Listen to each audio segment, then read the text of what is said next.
You sold your business for 180 million. Who's the first person you called? Until the moment happens that those contracts exchange, it could all be for nothing. And I was about to give up. Don't listen to them. Now is the right time. You're doing the right thing. Keep pushing. We owe them $1 million for the decision we made to create our own brand. If I reflect on that time, it was incredibly challenging for all of those reasons, as well as the last and final frontier. This is your life's work. And now it's all on you, Frank. You've got to deliver. I'm sitting in front of the piece of paper, I'm bawling my eyes out, and my wife taps me on the shoulder and she's like, "This is not your fight to fight, you've got to let go." Man, you were on the edge there. You were on the edge. I take the weight of the world on my shoulders, and so do a lot of entrepreneurs, so do a lot of business owners. It's like you kind of make a lot of problems your own. What about your relationship with money? Here's the big thing. Frank, welcome to the podcast. Thank you, Kyle. Thanks for having me. You sold your business for 180 million? That's right. Who's the first person you called? And can you recall that conversation or the first interaction? Probably two people. One would be my brothers, because we're all co-founders in the business. That'd be the first people I called. It was at an obscure time in the morning. The deals happen at very unexcitable times. I think ours was like 5:30, something like that, to tell them it had finally happened. But then also my parents. My dad, lovely man, but some things have happened in his life that made him a little bit more pessimistic than your average. And during the deal, right up until the last weeks, he was saying he wasn't convinced it was going to happen. And so calling him that day was a good moment to let him know it finally happened. What was the feeling in that moment when the deal went through? And you, I know that you've been in business with your brothers. What was the conversation that you when you spoke to them on the phone? Like, was it a pure relief? Was it what was that feeling like? It's interesting. It's something you probably hear very frequently, which is people say it's an anticlimactic feeling when it happens. I was conscious of that. And so I made sure I didn't get to that feeling of being anticlimactic because I wanted to celebrate the small wins. Obviously, this wasn't a small win, right? It was a big one. But for me, I had that night before, I knew the deal was gonna exchange. And so every hour I would wake up, starting from about 12 and going through to about 5 a.m., I'd wake up and check my emails. Has it yet happened? And the lawyers and our advisors and the whole deal team were working through the night. And so when it did finally happen, there was definitely a moment of relief, because there's the whole way through a deal, there's a lot of stress, a lot of build-up, a lot of stuff that happens, as well as a lot of cost that happens. And so ultimately, until the moment happens that those contracts exchange, it could all be for nothing. So for us, our context was it cost us about $6.2 million to transact that deal. And up until those documents are signed, there's literally no way to tell that it's going to happen or not. You have a probability, and your probability starts to increase more and more and more. But until that email came through and I got the exchange contracts and they're signed on the dotted line, I didn't know. And so absolutely, there was just a huge relief of stress. Everything had just like the weight of the world had just left my shoulders, because it had taken about 9-10 months to get there. Yeah, that was going to be my question. How long was that process? And so $6 million out of your pocket, out of the business's pocket. Correct. So that breaks up at about $2.2 million for accounting, somewhere in the vicinity of 1.5 to 1.8 for legal, 500 for advisory for tech, and then the deal commission is roughly 1% plus a retaining fee. And so taking all that into account, $6.2 million was the total, which obviously in hindsight, absolutely worth it. You do it every single day of the week. But it's moments in that transaction where I had people telling me, Frank, no offense, but you're too young. You don't understand. I've been in business longer. Now's not the right time. Just stop what you're doing. You've already spent us. You've already cost us so much money. I had that up until 2 months before the deal from people who were seemingly older and wiser, and they had the right reasons to say that. But Thankfully, I didn't do that. That's a really intriguing point to me. The idea that you have older heads actually saying to you, right, we know better than you. Oh, yeah. And this is not what you should be doing. And I know that that's something not only do you get in a position that you were in, but most of the time when you're in business as someone who's young, right? And I don't know how we classify that, but you know, when you are a younger head in business, there's going to be those constant. There's always someone older telling you what you don't know or what you shouldn't do. How did you overcome that in that moment? Like, what was the strategies or the internal dialogue that happened for you where you had the confidence to actually sit and say, no, I'm on the right path? For me, it was one thing. This particular reason, the reason I didn't stop this deal was for no other reason than my brother Jacques. I had gotten to a place over the course of 6 months where I was so worn down, so emotionally drained. I'd gone through a 3-day insomnia bout. I was proper losing my marbles. And I was about to give up. And I have this conversation with Jacques, and Jacques says, don't listen to them. Now is the right time. You're doing the right thing. This is the most important thing you can do in your life right now. Keep pushing. Keep pushing. And that was the unlock for me. And I think to take that, to the takeaway there for the audience is you may not have the brother Jacques, and that's okay, right? It's more around who do you have in your corner that when times get tough is not the person that when you call, they say, oh, what a shame. Like, oh, you sound really stressed. Just take a break, just chill out. But the person who's going to go and have that hard conversation, be like, I know it's hard, but keep pushing. Keep pushing. And so it's the person that both believes in you, backs you, but is going to push you when you most need it. And I think like something to touch on there as well that I would love for you to touch on is like the kind of notion that everybody goes through those periods in business too. Like there are periods where you can lack self-confidence massively, and it's not because you're not putting in the work or you're not doing what you should be doing, but it's just because you are worn down, you are tired, it has been a long grind. Can you talk to that and how, I would love to touch on that period of your life, right? Because that sounded like it was probably one of the most challenging among many 100%. Others. Can you touch on that and potentially why it come about and I guess how you felt and got through that, apart from say that one conversation with your brother? So that 9-month period, so it was pretty much 1 year from the first time I got a LinkedIn message from my advisor who ended up selling the business to the year later that it closed. So a good story is he sent me a message which said, the buyer for your business is Domain. I believe I can get you 180 million and here's the reason why. That was a cold LinkedIn message. I was like, okay, let's talk. And what an amazing person he was. His name is James G from a business called Adastra. From that 1 year elapse, during that time, what I did is I took essentially the view that I am I'm sheltering the rest of the business. So myself, the CFO, we're going to take the business to transaction and we're going to essentially shelter the rest of the business because we need the business to focus on staying steadfast on customers, delivering product and doing what we do best because this may fall over at any time. And so let's not scare everybody. And so what that meant is I'm now thrusted into these deep legal meetings, these deep accounting meetings, these deep tech meetings, and I have to get a really good depth and breadth of the entire business. Luckily, that was my job as CEO, but I need to get really, really deep. Some of the documentation, let's take the accounting as an example. The final papers that you're submitting for the DD is 250 pages deep with these key financial drivers, which is incredibly complex. I have a series of skills. That is not my skill. Even just sitting down and reading 250 pages, my brain is a bit too twitchy for that. But you have to get really deep. So that's one part, is around the time and energy it's going to take.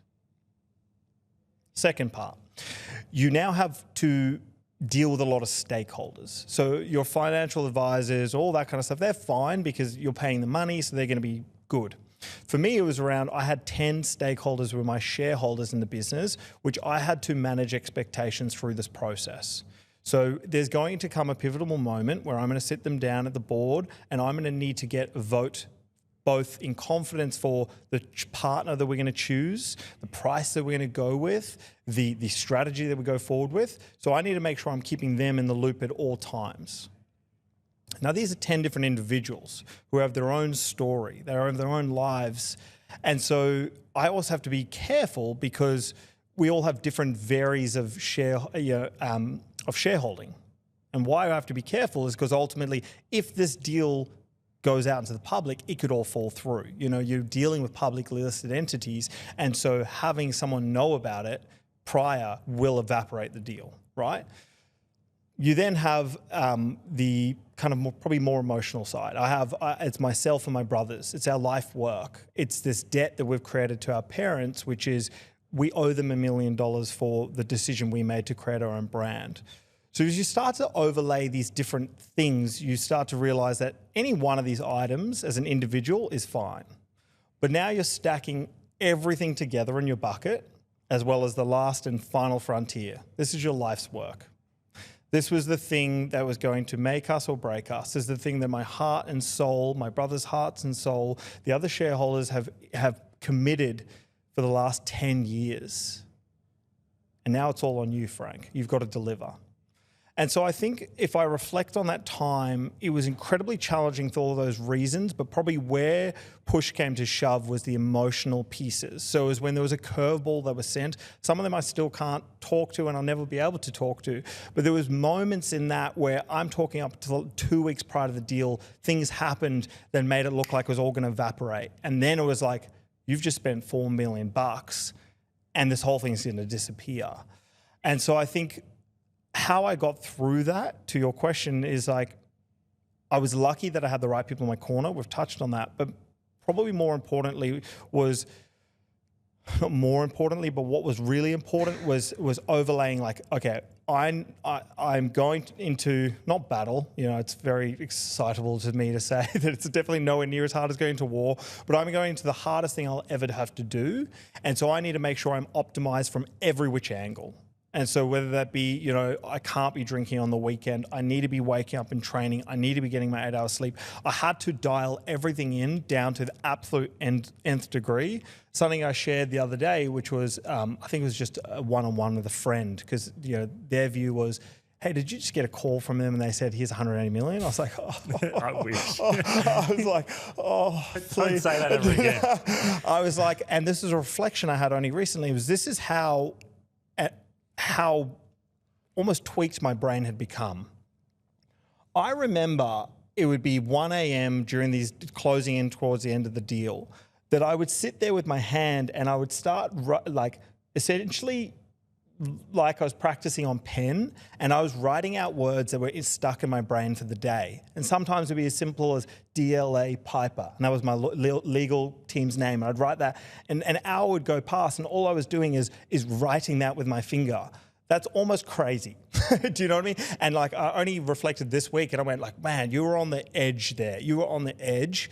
And the reason I share this with everybody is there's a lot of talk that happens around the moment of the deal, the money in the bank and all that.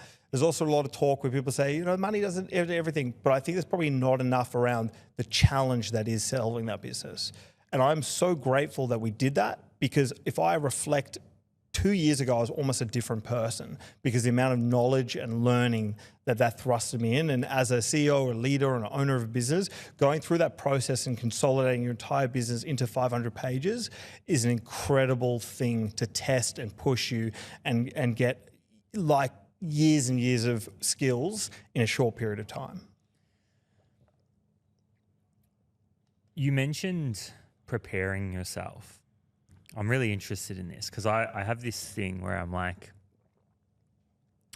I don't know, like, and I think I'm very interested in this element of progress and how you deal with challenges, right? Mm-hmm. And so one of the things that you were leaning on during that real period of tension you mentioned that training and waking up early and doing all these things.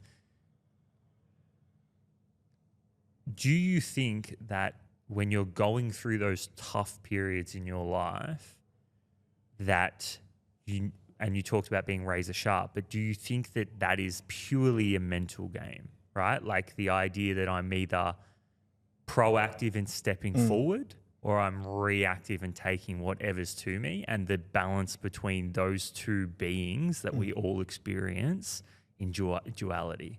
Like, can you speak to that? Because I often think like you see a lot of real successful people who start doing like the cold plunges and everything after they're rich, right? Like, do you know what I mean?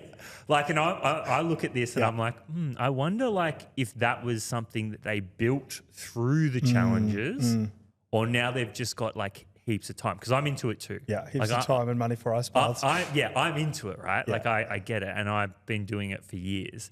But I'm like, I like part of me would love to know that part of your journey, right? When you talked about being razor sharp, because I think no matter what, when you're running a business, there's going to be good and tough, and it's really the tough that sharpens your sword, right? 100%. I'd love to touch on that for you. Like, what was that mental game that you played? So there's a few places my brain goes with that. I think there's so many ways to achieve an outcome when it comes to a business. The watch outs for me is watch out for anybody who tells you this is the one way. So the morning routine guru who says, here's the 2.5 hour strategy to absolutely win the day. Watch out for that person, right? They're probably making their money from selling you the cold plunge how-to guide. Got a dropshipping store. Yeah, that's right. Watch out for them. The other one is, hey, don't do these things because this is how you create success. Watch out. I think for me comes down to individuality and knowing where you thrive the best. What is the framework that you need to create in your life that gets the most out of you? For some people, I know people in my business who their favorite thing to do, the thing that gives them energy in life, is going on Saturday night to go out to a club and hear their favorite music, their favorite artists. And they don't even drink and they do that and they just love it. That gives them energy. Great. Focus on that. So back to me is I didn't have everything dialed in over the last 10 years from fitness, from performance, from eating, from cold plunges and all that stuff. These are a series of steps and things that I've learned along the way. And that was kind of my journey to figure out what best worked for me. I used to take the view that there are seasons. So the one thing I could never jam with in my life was people say, the entrepreneurial life, be prepared to start at 7 and finish at 12. I knew that I was dog shit when it came to high performance, my mind, having the right conversations past 6 p.m. I knew it. Like, if you want to have a great meeting with me, don't do it after 6.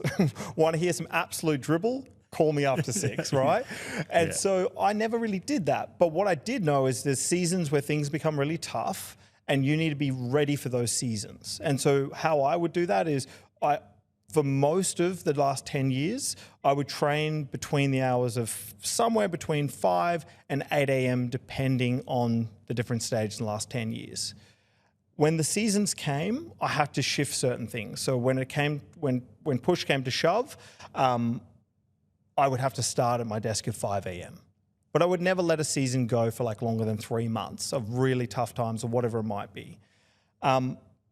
But then probably over the last 18 months, I've realized there are certain things that I need that are like non-negotiable for my brain, which are going to get the best out of me. And now I will have my seasons, if you will, but I will have my non-negotiables. And so to your point around like, what is it that I need in order to have that mindset? For me, the training is the mental piece because I need to create a space between work and in between life. I need to have a space where it's mine, that I can think about work if I want or I don't have to. And I get to do something that's difficult that then sets me up for the rest of the day. But it doesn't mean that if you don't do that, you're not going to be successful. I just love the idea that these days it's before 6:30 a.m. I've done the most challenging pieces of my day. I've done it with someone that is in the same journey with me. So I do it as I stack my social and my exercise together. And I've had a conversation that's not about work, but it's pushing another human and they're pushing me in life in a positive way. And that goes back to the point where I said, like, who is in your corner? That would be the most important piece there. With all that in mind, though, like, what would be the advice that you would give Frank in that 9 months? And what I'm interested in is was you're saying what you were saying just then, yes, from a point of like, I'm through it. Yeah. There's the next challenge will come, right? That's good. Like, was that the case in that 9 months? Because that's like, I find that the most interesting thing. That's good. That's really good. The answer is no. The answer is no. So some of the things I learned post-deal were deep reflections of myself during the deal. So I mentioned to you I got to a 3-day insomnia bout. I would not have gotten there if I knew what I knew today back there. So the reason for my insomnia bout is I didn't think I got stressed. I thought it was a superpower. And so I didn't create any space and time to talk through my problems because the role I had as CEO is I would take on everybody's problems. So the things I would tell myself is you need to stick to your non-negotiables, you need to stick to these items, and you need to create a space and time where, yes, it's great that you're holding everybody's problems. There was a moment in the deal where I sat in front of a piece of paper trying to mix two stakeholders competing what they wanted. And their positions were so strong that this looked like it could throw off the whole deal. So it was about 6, maybe 8 weeks before the deal. I'm sitting in front of the piece of paper, I'm bawling my eyes out, and my wife taps me on the shoulder and she's like, this is not your fight to fight, you've got to let go. And I couldn't let go because I have high levels of empathy. Of course, I had a selfish interest, which is I want to get this deal across the line, but I knew that if I could not solve this problem, this entire deal, these people's relationships, it's all gone. And so I take the weight of the world on my shoulders, and so do a lot of entrepreneurs, so do a lot of business owners. It's like you kind of make a lot of problems your own. But then my challenge was, because I didn't realize I got stressed, I didn't create a space where I could air this out. And I couldn't talk through my own challenges. And so luckily that insomnia bout bustled up into a moment where my wife took me for a walk and she helped me talk through this. And then I got to learn. So the answer is no, I didn't get to follow my advice. There was no Frank prior to tell me this is going to be hard, brother. Yeah, I mean, no, but I think it's because I think that's like, I think it's the one thing every entrepreneur starts to realize and understands is that there's so much expectation, and you do internalize everything, right? Like your mentality is, I have to be strong. Yep, correct. Right, and you know, that their problem is my problem. Yeah. Right, and then that just builds, and it builds and builds and builds and builds over time, and that's why I was really interested in it. I think my follow up to that would be it sounds like there's a piece here that in your wife that was almost someone like almost like a trusted advisor. Can you talk to what that relationship was like and how much that helped you in that period of time as well? There's a number of things that I'm incredibly lucky for in life that I can't sit here today and say that I got, I worked really hard to get these things because it was circumstance. My wife is a great example. She was my best friend at high school and the person I confided to, even to the degree of telling her which girls I liked and trying to get her advice on how I should get said girls. And one day we both realized, actually, we like each other. And so we've grown in this journey together, so we only recently have just passed. We've been together longer than we haven't been together because I'm 31 and we've been together like 16 years. And so I'm incredibly lucky and incredibly grateful to have such an amazing person in my life. But not only that, she's so smart. She's so smart and so intuitively aware to the point where she's a psychologist. She's a clinical psychologist. And so my problems, if you will. They're the parts where I, get to these moments, these crescendos of stress, which, to be fair, don't happen that often.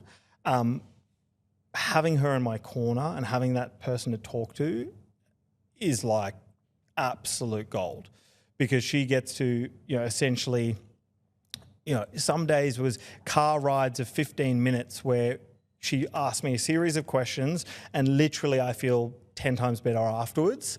And I was like, wow, how did you do that? And she's like, wow, how did that finish so quickly? Like, usually I'm working with people for 10 years. And so it's like, I can't say like enough how grateful I am. But again, let me take that to a takeaway to someone is like, well, hey, I don't have a Holly in my life. And it's like, well, just having, park she's my wife to one side and just saying, having that person who is emotionally aware and has the ability to navigate you through things and help you realize things about yourself, and having that emotional coach. If I didn't have it in Holly, I can see the absolute value to have it in someone as a professional, and to move away from this concept of I only need to see a psychologist when I'm damaged and broken. Same as like I only need to go see a doctor when I actually have a diagnosis for a problem. It's like, what can I do to optimize prior? How can I make sure I'm not in that situation? And guiltily, I probably didn't lean on her enough in the earlier years, and then I realized how much of a superpower it was, specifically in the last year. My question for you then would be, do you think entrepreneurship is a lonely journey? And then the second question is, do you think it has to be? It is what you make it. It is what you make it. So it's something I hear constantly, entrepreneurship's a lonely journey. I hear that all the time. I think if you are actively trying to surround yourself with the right people, there is no reason it should be. So even if you're a solo founder, guess what? There's heaps of people that are solo founders. So why isn't it that you're having conversations with them? It doesn't matter what stage you're at in the journey. So you might be year 1, year 5, year 10, year 20, whatever it is. There are people in the similar stage who are like-minded and similar people. Find out where you can meet them. And the best part is the relationship is so organic because you have so much in common that you'll very quickly realize that you don't need to be on a solo mission. And I think that's the best takeaway that I've learned in the last 18 months is like the people in your network, again, the people in your corner is so powerful. And so my answer would be, if it is for you currently, to whoever's listening, make it actively not, because there isn't a reason it shouldn't be. Yeah, and it's interesting. Like, I think you don't, I mean, a part of that journey as well is like when you start a business, there are some sacrifices you do have to make. Yep. And you do have to cut people at times. For sure. Right? But I think what you don't really understand is that you can bring in new people. Correct. Right? You just think, oh, no, like I've got to work all the time. But you can actually surround yourself with people, and that can just be dinners. It can be lunches. It can be whatever it is, right? It's hobbies, sport, whatever, 100%. gym, like I know that's something that you're into in terms of training with people and bringing them 100%. along. But the idea that it doesn't really, like you can bring those people in, and that's actually should be the aim. Which 100%. What about your relationship with money? So what was your relationship with money pre-sale and building a business for 10 years? And do you think that changed or has changed, or was there an unlock there or something that you learned when you come into that kind of money? It's a good question, Carl. My relationship with money hasn't necessarily changed. My ability to access it has greatly changed. My context is my dad lost all of his money in his by his partner who frauded him and was completely bankrupt. Growing up, we were surrounded by and intimately understood what it looks like to not have money and what it looks like for our parents to climb out of that and sacrifice everything. So I realized from an early age that money is important and that money is a requirement if you want to have the life you want to have. And I often say, you can only say money isn't important when you actually have access to enough money to say so, right? But my relationship with money, I'm lucky in the sense that I've always consumed a lot of content, and I loved stories around, you know, the rise to riches, the exit, and then what it looked like after. And the same things kept popping up over and over and over again, which was, if you're not happy today, you're going to be just as not happy when there's heaps of zeros in your bank. And so I guess from that standpoint around the relationship is I wasn't surprised because I knew what to expect. The only big shift is because now I have access to it, I now challenge myself to don't think small, Frank.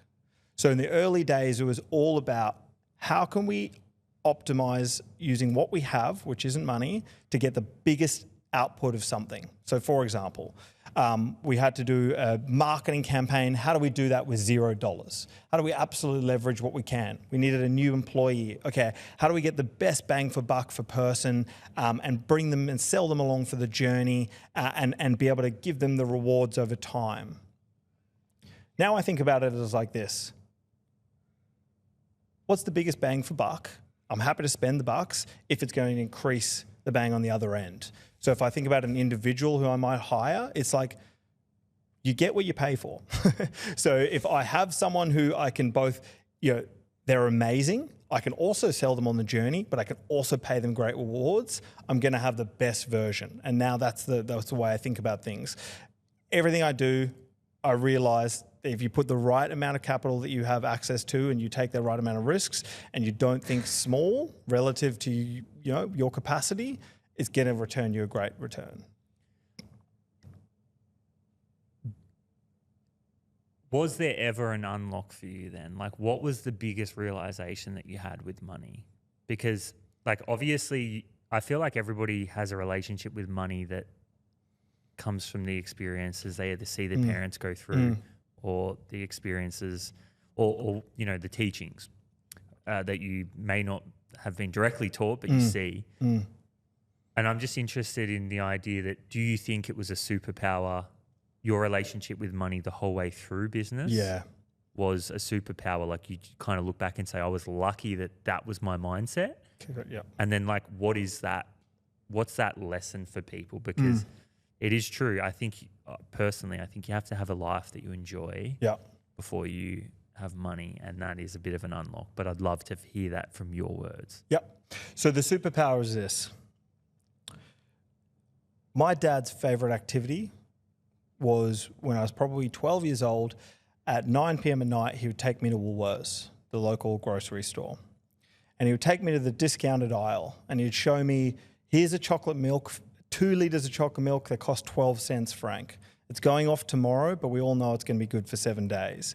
And we would fill up our entire fridge with things that are going to go off tomorrow, and that's what our fridge would be. Anything that's special and exciting was usually from the discounted piece. So the best quality orange juice we bought when it was 14 cents.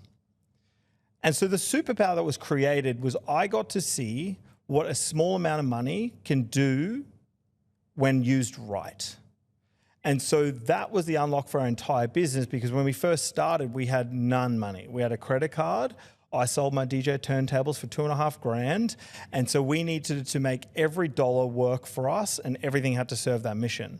But I'm really lucky because my life was surrounded by money. It was having those conversations at the dinner table that when it came down to sit down and negotiate with a client who's double my age, if not double and a half, money I wasn't afraid of in any way, shape or form. So I couldn't say that during the business there was an unlock. It was more my shaping as my contextual background was the piece that made me so comfortable with money. Yeah, and so my follow-up to that is like, how pivotal do you think running a lean organization is, or just having that lean mentality to get the most possible out of the whatever you've got? How important is that?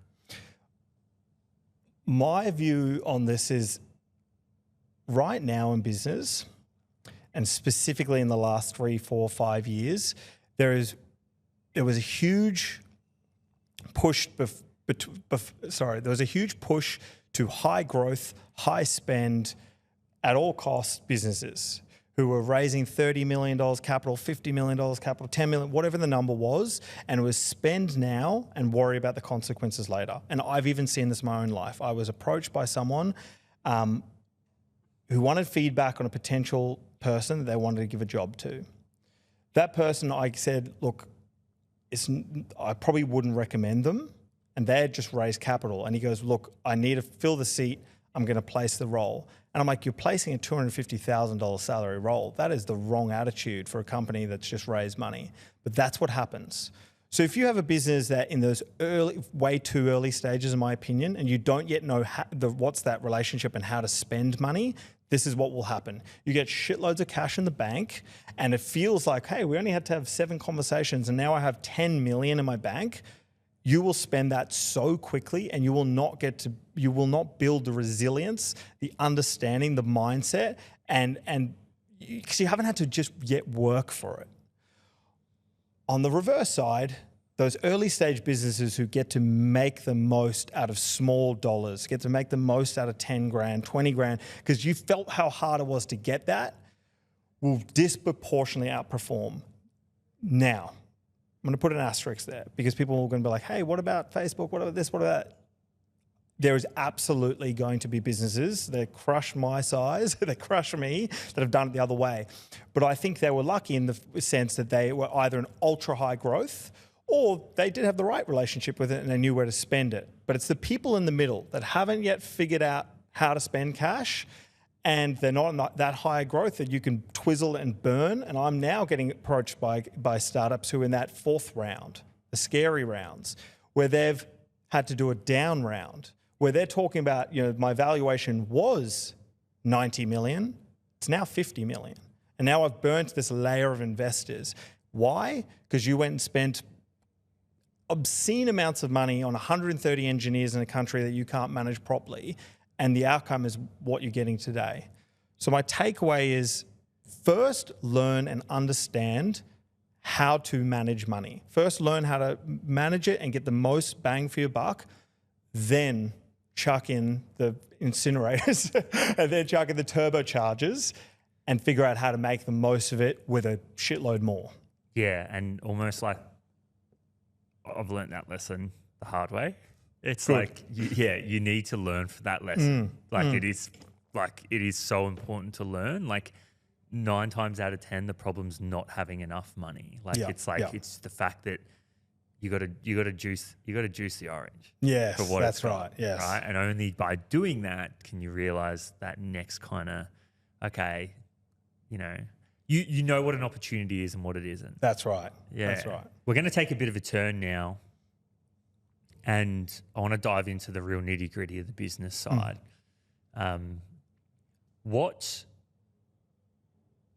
As a startup, you're in your first 2 years. What were some of the key things that you guys did that you think made a real difference maker that drove growth with lean resources? The things that you look at now and look back and say, they were kind of real pivotal strategies that we used that helped us get from 0 to 1 in a sense. Perfect. Okay, so I can think of a few that comes to my mind. Where I'm going to start, and the most important, is what you have as an early stage startup with low money is you have time. You have time. And so how you employ that time is going to be the difference between make or break. And the most important thing you can do, and this is to someone who hasn't yet started a business or about to, is focus on the skills that you either don't have or do have and can harness and get better. That is the most important. I know it's something we hear around the place, but the reality is anything that helps your skills and disproportionately can help you, so let's get real about it, learning about marketing, right? So, the reason that marketing costs lots of money in a business, yes, there's the advertisements, but if you get creative if you learn about it, it doesn't have to cost you heaps of money.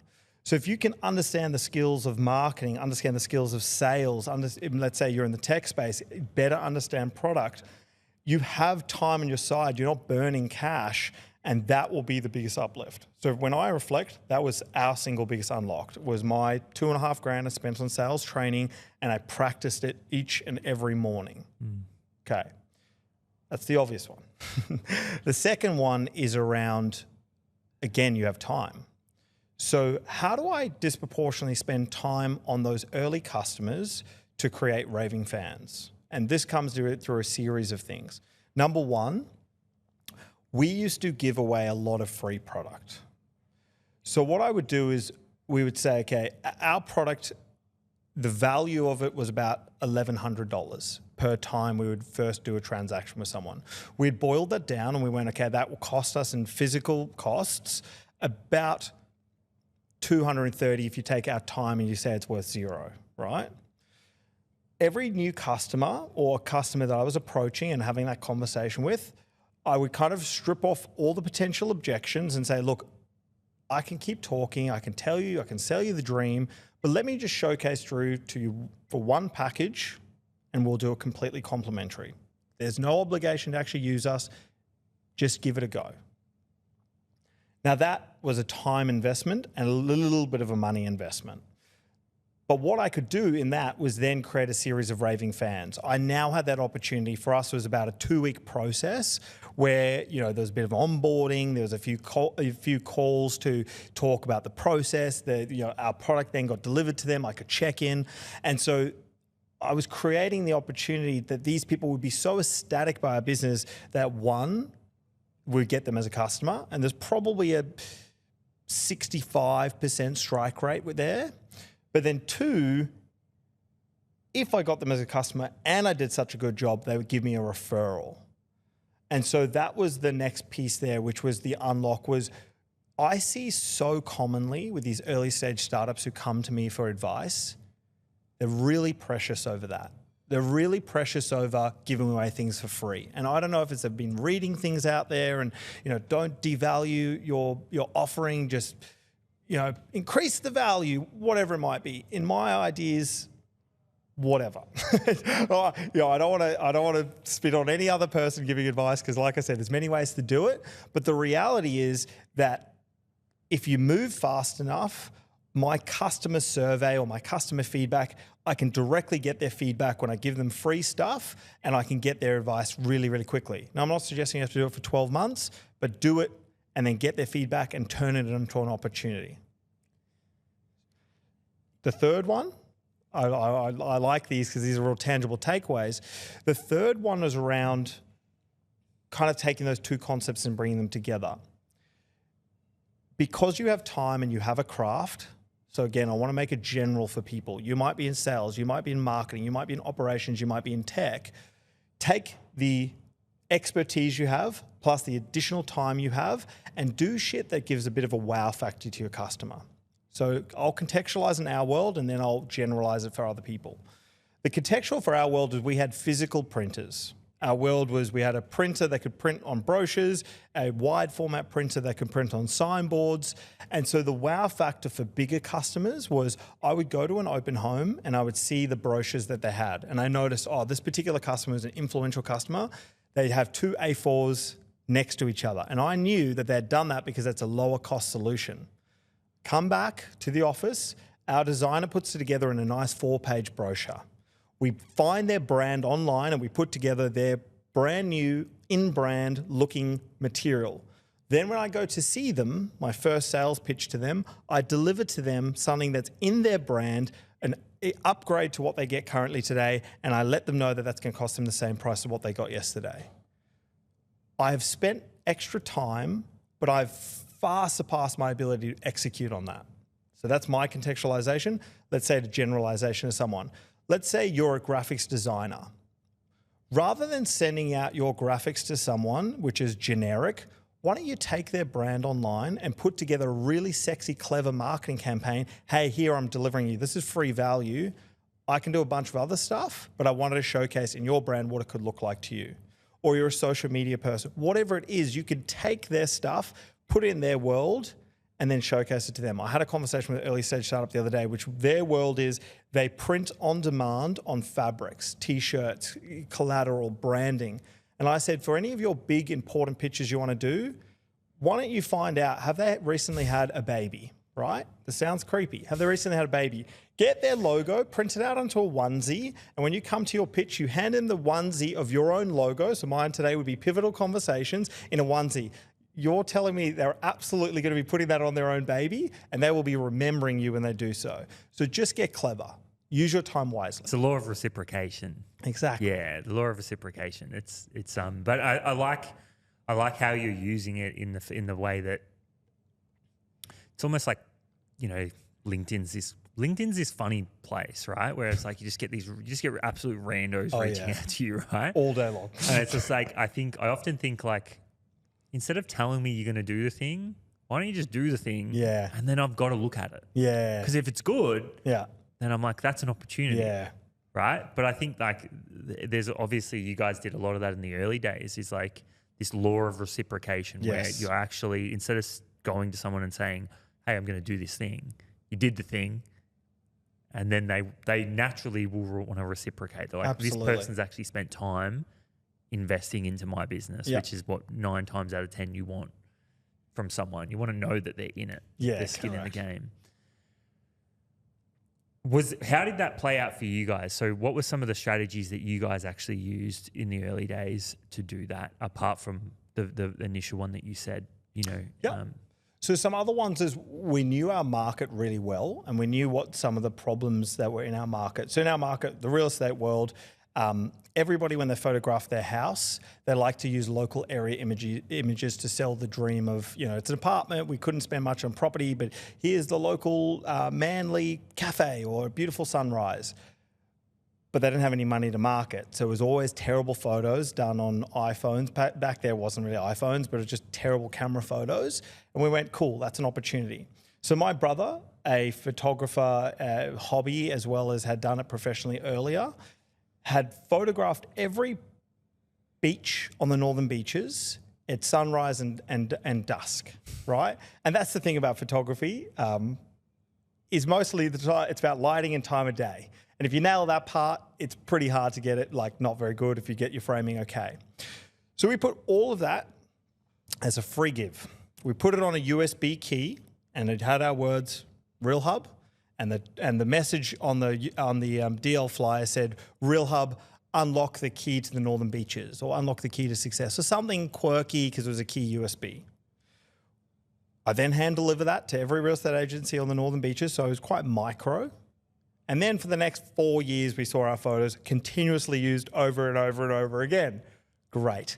So what we were doing is there was a problem. We were creating a value, completely free solution. You'll notice a lot of these things are predicated off reciprocity. And I talked about it first around time. Why were we doing stuff like that? Because the time we spent was about learning. And I read the book Influence around the rules, the rules of psychological selling, and the rule of reciprocity was one of them. So that was one example. The other one was like contextual to the particular time. So, you know, I have shared before, but we had our main competitor. We'd found out they were talking badly about us and everywhere we were. And I found out from a good customer who said, hey, just letting you know, they're like proper ripping on you. And so then I went, okay, that's interesting. So I created a marketing campaign because I went, okay, they're talking to customers who aren't us. Perfect. They aren't our customers. And so I said, tagline, Real Hub, find out what all the fuss is about. So I was like, they've heard our name, it's enough to pique interest, they'll open it up. So it was like contextual marketing to that exact point in time. And then the body read, our competitors are worried, and so they should be. And then hit them with a hook. And then that was like my most opened and my most converted campaign ever. Now, you may not have that as an individual listening. You may not have that specific situation happening in your business, but it's just about, I think the most important piece is not taking any one of these items and going, how can I employ that exact item? But create a framework in your life that essentially fosters creativity for the right moment. And so by listening to content like this, by listening to other people's content, Gary Vee and all, you know, Hormozy and all those people, you're starting to put this in your brain space and you're starting to put it in your subconscious. So when those moments appear, you really quickly jump on it. And I think that's the most important, is like creating the environment that allows you to strike when things feel right for your business. What do you think about brand heat? So the idea that what you're trying to create is heat around your brand, because it sounds like you were taking those kind of key principles and you were able to spot opportunities to create heat and like leverage a situation, leverage a point in time or whatever it was. I've never thought of that exact 2 words in a concept, but I absolutely believe it's something that we did and do, which was we kind of figured out at any particular stage in our startup world or scale up, what do we have available to us at that time to make an output? And often in the early days, it was we had an amazing story, which was with these young, hungry go-getters, half the age of the competition, who just want to make it in life. And so that's the story I would lean on. It's reality, it's truth, but that's the story I'd lean on in the sales. And then the feeling that you get back from people was, I see my son in you, like I want to see you succeed. And so it's like, it was all around, leveraging what was available to us. And absolutely, I think when I think about brand, the most important thing is like, what's the feeling that you get? What's the feeling that you get? And so when if you relay that back to the brand heat, it's just like leveraging the feeling that you want to deliver through these different touch points. And the feeling we were trying to deliver is we're different. We're going to come through in a different way. We're going to attack your problems differently. We're going to service you at what I used to frame in my sales conversations. It's our unfair advantage. I used to say, the thing we will do that's unfair to our competition is if you call me with a problem at 3, I can have it solved by 5 p.m. And we used to do that stuff. So I used to get sometimes I couldn't break their relationship that had been there for 10 years. And I say, Sally, that's no problem at all. If you ever get stuck at 4:05 p.m. on a Friday and you need something for your vendor, because I understand that your job is to make sure that their vendor, their number one asset, is not let down. You call me and I'll solve that for you. And I get that call at 10 past 4 or want to go home and spend time with my wife, and then we would deliver it. Because that was our unfair advantage. We were willing to do what it took that no one else could. And you just realize at what stage you are, what can you lean on there? And for us at that stage, is we had a small business, mostly shareholders, so we'll do whatever it takes. I love that. What don't people know about scaling a business that you think holds them back? And how can we learn, how can the audience learn from that from your particular story? Because what you're talking about just there is very startup. Yes. It's like juice it, but it changes at some point. Yep. And it becomes a people thing. So I want to know from your perspective, what changed, and how did you adapt to that, and what don't people know that you think stops them in their track in that process? Yeah. Here's the big thing. As a smaller company, let's say as a team of 10 or 15, or I even found the sweet spot was like 40.